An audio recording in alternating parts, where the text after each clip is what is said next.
We need time before we are expected to work to gather our thoughts, to understand what it is that we are as human beings. I had this epiphany a long time ago when I was thinking about what it means to have every day being a lifetime, what it means to actually wake up and actually being thankful for being ourselves, and what it means to go to sleep satisfied. These things are essential because if we don't capture them in our life, well, tomorrow's not really guaranteed, my friend.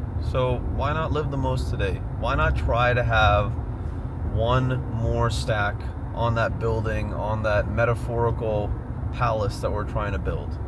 So my name is Sarab. I make videos about emotional intelligence every day. It's about 7:40 in the morning. I'm driving to work, and I woke up somewhere around 6:20 today. Ideally, I wake up a little bit before then, maybe about 5 if I can. And the realization that I'm getting in life oftentimes is, sure, I might be a little bit more tired than usual. Sure, I might not necessarily get all of the rest that I need if I wake up a little bit earlier, but in order to hold me accountable to becoming that individual that works more on myself than I do my career, quote from Jim Rohn that really changed my life is, if you work harder on yourself than you do your career, you will be extra fine. You'll be super fine. And so the idea behind that is, listen, like, at the end of the day, we might have all of these things that we're expected to do from people that are in charge, just to make the money to survive. But at the end of the day, we're doing it to live life, right? Do we live to work, or do we work to live? And I think the healthier solution almost always is working to live. That's a more sustainable way, in my opinion, of going. In terms of finding purpose and satisfaction in life, sure, living to work, at least for a good percentage of most of your days, I would recommend it.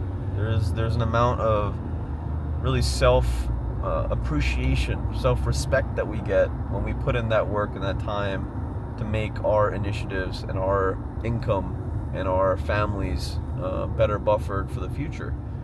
Another piece of advice that I got was, listen, at the end of the day, you want to make sure that you spend as much time as possible building up who you are and actually having some capital in reserves. So capital is a business way of saying liquid money, basically things that you can mobilize in your bank account.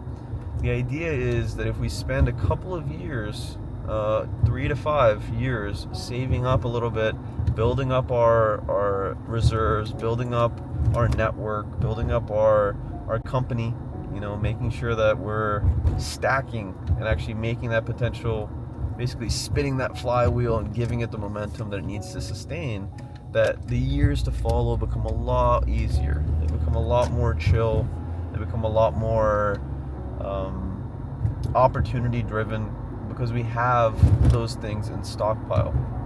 So one of the main things that I use to wake up earlier on any given day is actually accountability. So I have in my calendar, I have space for people to book calls from 7 to 7:30 in the morning, meaning that I need to be up and at 'em at 7 o'clock to get these random phone calls from either people that I'm doing interviews for hiring, or meetings that I have with my interns or members of my staff or members of my team that we need to discuss a little half an hour, 15-minute of strategy to move forward. And the cool part about that is, okay, fine, when we have that schedule, when we have something in place that tells us, hey, we need to be up a little bit earlier, we need to be, all there a little bit earlier, it makes a big difference in terms of how we turn out for the day. And really, that's the whole key here. I'll tell you, over the last month or so of my life, I have learned quite a bit of information on things that I need to be doing differently in order to optimize what I have going on already. The beautiful part about going out and seeking mentors and going out and seeking opportunities is that hopefully the people that we're going to seek these opportunities from are someplace in life that we want to be. And these people, just by virtue of who they are are going to give us data points for what it means to be useful in the context that we find important. Now, having these mentors, finding these mentors is a key part of making sure that we have the right role models to build our philosophies off of. Now, many of us have been told for many years that social media and TikTok and kind of all of these distractions that we have are necessarily bad for us. And I just wanted to go out of my way to say to you, the amount that I've learned on social media from people about living a meaningful life, there is almost nothing in this world that can touch that besides perhaps the books that I've read. And the beautiful part about that is, listen, anything that is perceived to be negative in life by the majority of people means there is opportunity there for us to make it something that actually is a positive driving force. It's the path least traveled. It's the appreciation for information, the curiosity, and actually essentially pruning our subconscious life to make it more likely that we are going to have that information that we're looking for. And so I say to you in a very real way that it's super, super important to have good role models in life, right? If we don't have that consistently, we're really not going to be able to have our measurements, our understanding of success be anything worthwhile. And so how do I find these mentors? First and foremost, I'm looking for people that are significantly wealthier than I am. Someone that ideally makes anywhere from $10 to $100 million through their company every year, because that's where I want to be. And the reason that I go out of my way to find people that have a net worth that is more than mine is because I've gathered an appreciation for what it really takes to make money in the world. And a lot of us, again, have been given that misconception that those that make a lot of money are necessarily evil people. They're necessarily people that don't appreciate the little things in life. They're not philanthropic. They're not loving, and sure, sometimes those people necessarily have to be a little bit more brash.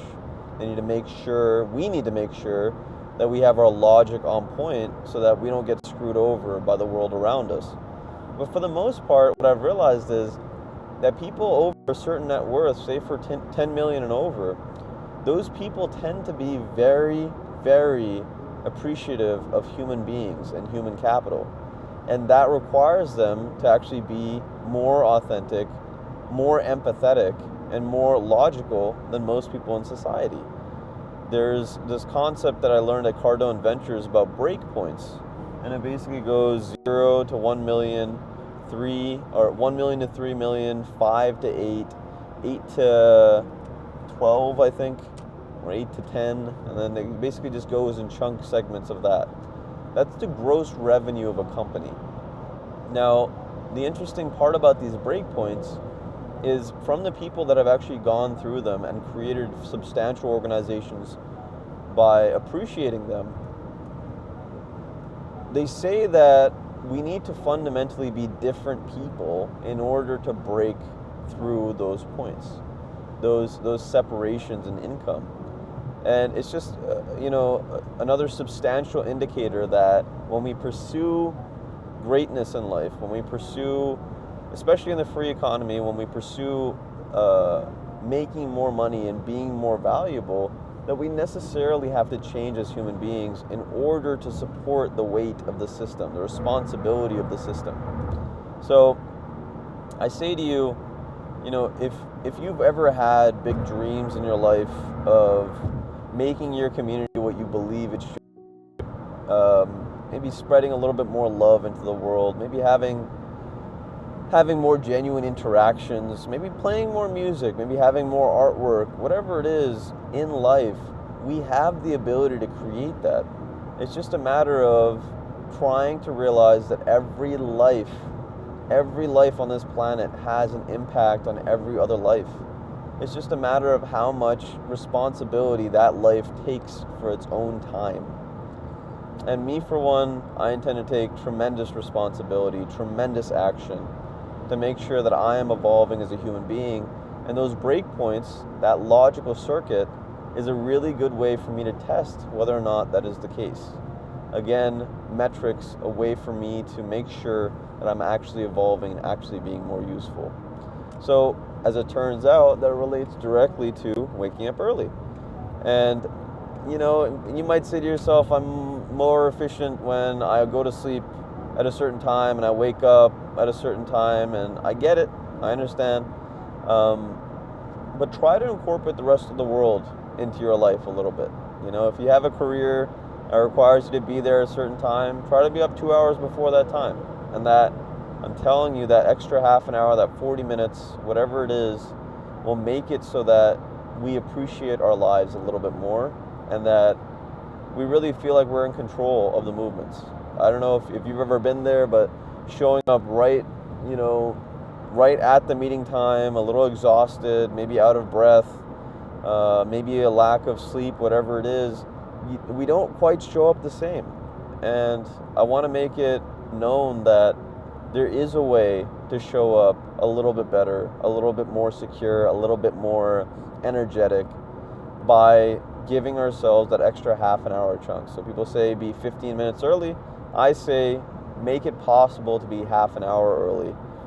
At least set out on that adventure a little bit earlier, get there earlier, and make the very most out of that time.